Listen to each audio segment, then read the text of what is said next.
এখানে বসা অবস্থায় আপনারা কোনো গন্ধ পাচ্ছেন কিনা? আমি কিন্তু একটু গন্ধ পেয়েছি। এটা একটা সভ্য জনপদ, এটা আমার গর্বিত দেশের রাজধানী।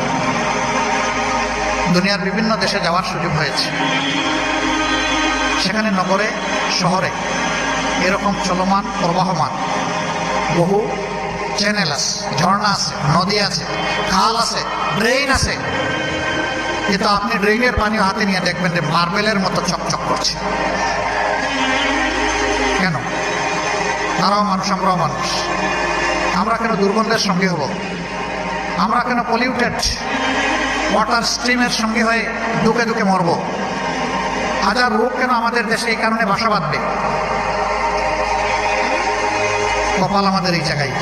আমি বলেছিলাম আমাদের আল্লাহ অনেক সম্পদ দিয়েছেন, সব জায়গায় বলি একটা সম্পদের অভাবের কারণে আমরা পারলাম না আমাদের দেশটাকে বাগানের মতো করে সাজাতে।